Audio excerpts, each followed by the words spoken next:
So I just watched an amazing video, very simple video that this woman put together showing the difference between mouth breathing. Now, watch here. Now, of course, our mouth might not be that open, but still, look at the slack here compared to nose breathing. Things tighten up. Now, feel it in yourself and pay attention to your brain when you're mouth breathing.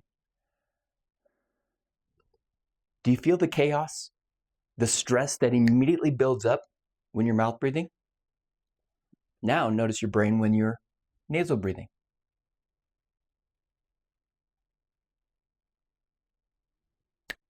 Everything seems to calm down really fast, doesn't it?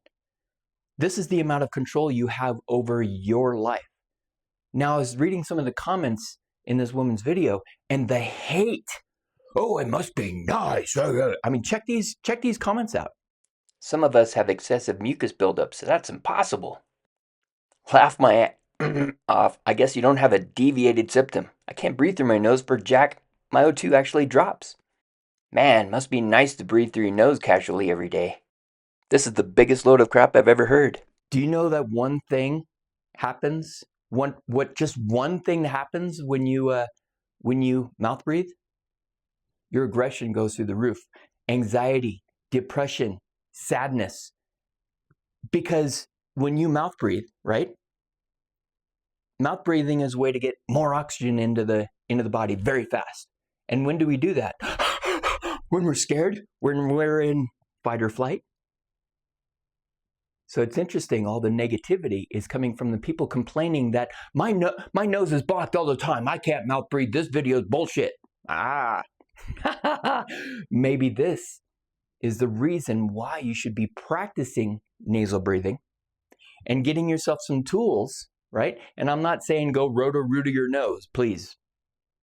While that may be a quick fix, it's not finding the root source.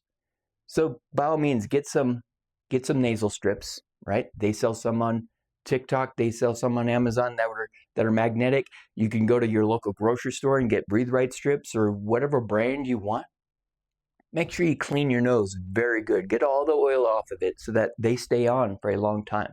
If it comes off quick, it's because you didn't clean your nose properly.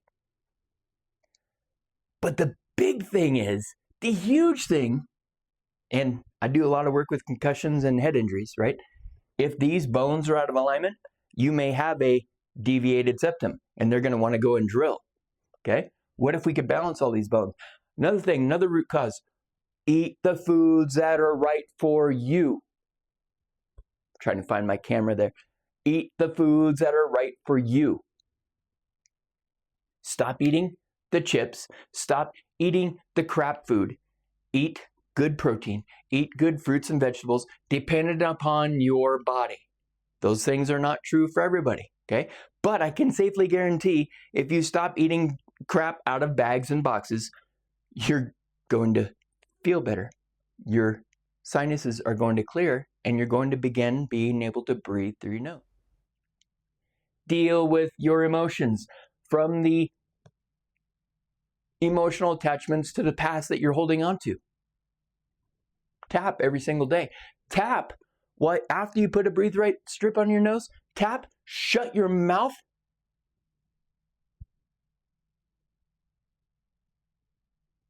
To let your subconscious, your limbic system know that it's okay and safe for me to breathe through my nose. This is not keeping you alive. This is causing you to die quicker. This is keeping you alive. Now, I know at first it may very well be hard to do this. Trust me. Went to a class back in the day all about breathing, restorative breathing. It was an amazing class.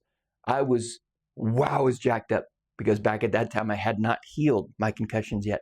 So when they had us do the happy dance, bringing your hand to your opposite knee, the first time I did it, I had to first off concentrate on my balance. Secondly, I had to look down to see where my knee was and barely bring my hand to it. It was horrible. I'm like, I take care of myself. How is this happening? It's because of all the trauma that I had done to my brain from crashing, from doing stuff that I wasn't supposed to be doing, or doing it harder than I was supposed to be doing, or even some self-inflicted stuff that was pretty stupid. But I've forgiven myself for the stupidity, because the stupidity that I've done to myself has helped me learn how to heal this, which in turn has helped me learn how to help you heal even better. So by all means, go to my website, download the tapping protocol. It's free. Tap every single day. No reason not to. Shut your mouth and tap, teaching your subconscious self, your limbic system, that it's okay to breathe. Breathe silently. Don't breathe with a panic. Breathe silently. This is an inhale. Watch.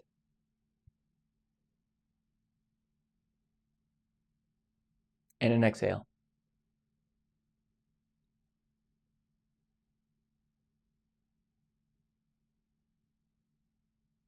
Now, did you see anything moving besides my arms and the smile on my face?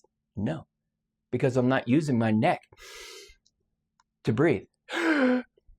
Right? Look at all the strain that causes. We want our diaphragm, this muscle underneath our rib cage that wraps all the way around. It's a very integral part of our internal support structure, our core. Not our core, our core. The thing that wants to support us 24 hours a day, 7 days a week, even while we're sleeping. We don't want our rectus abdominis flexing all night long while we're sleeping to try to support our lower back. We want our internal support structure. Look it up, Tom Myers Anatomy Trains. I talk about it all the time. We want our internal support structure working for us so that our body can feel safe, supported. And when our body feels safe and supported, guess what? That internal support structure goes up and inside and wraps around the brain. Your brain feels safe and supported, and therefore you get better, more restful sleep. You don't have to go buy a new pillow every friggin' week or a new bed every week, because you're dealing with the emotions. You're dealing with the root cause. You're dealing with the improper food. You're dealing with the healing of the physical body from old injuries, car accidents, concussions, TBIs, PTSD. The bullcrap that you had to go through back in the day. You got to heal. You got to address the bullcrap. I'm sorry, but life is not about love. Life is not all love and light. There is darkness in life. And the darkness is that anger and the hate and the rage and the experiences that you went through and possibly have seen. I mean, I've worked with firefighters and EMTs, and they've seen some shitty shit. And that gets stuck in there. They're taught to compartmentalize it, right? But they compartmentalize it, and this goes for the military too, and police officers. We're taught to compartmentalize these things, but we're not taught how to release these things once the incident is over.